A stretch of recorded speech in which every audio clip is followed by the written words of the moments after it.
French Foreign Minister Jean-Noël Barrot has criticized Israel for its partial easing of the blockade on Gaza, calling it completely insufficient given the dire humanitarian crisis in the region.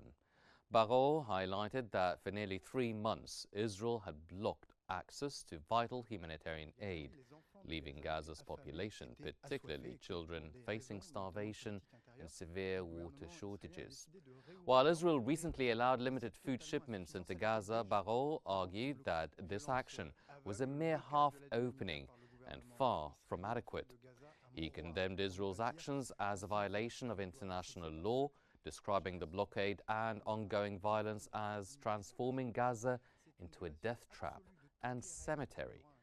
Barrot stressed that the Israeli government's approach jeopardized both human dignity and regional security, asserting that he who sows violence reaps violence.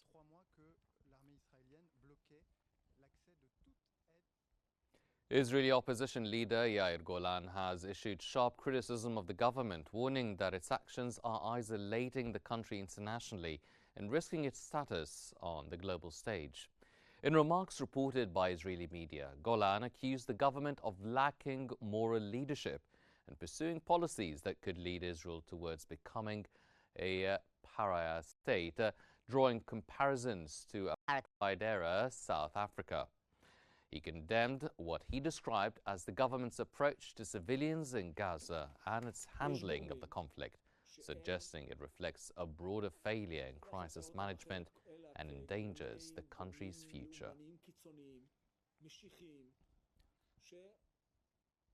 Iran's Supreme Leader Ayatollah Ali Khamenei has expressed doubts about the effectiveness of nuclear negotiations with the United States. His comments came as Tehran considers a proposal for a 5th round of talks.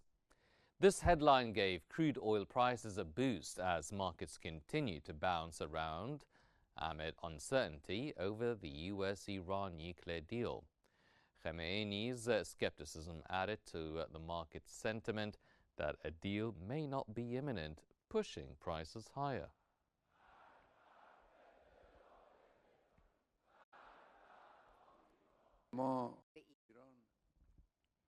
In a joint press conference, the foreign ministers of Jordan and Syria reaffirmed their commitment to strengthening bilateral relations and addressing shared security threats.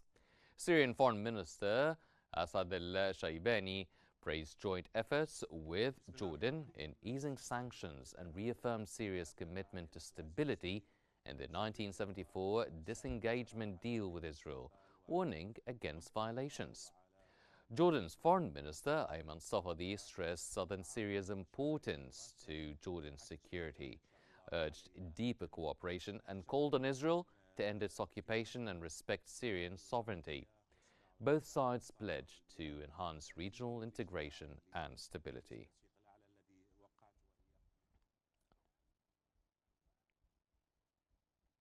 Yemen's Houthis have announced that they have imposed a maritime blockade on Israel's Haifa port, marking an escalation in their response to Israel's ongoing military operations in Gaza.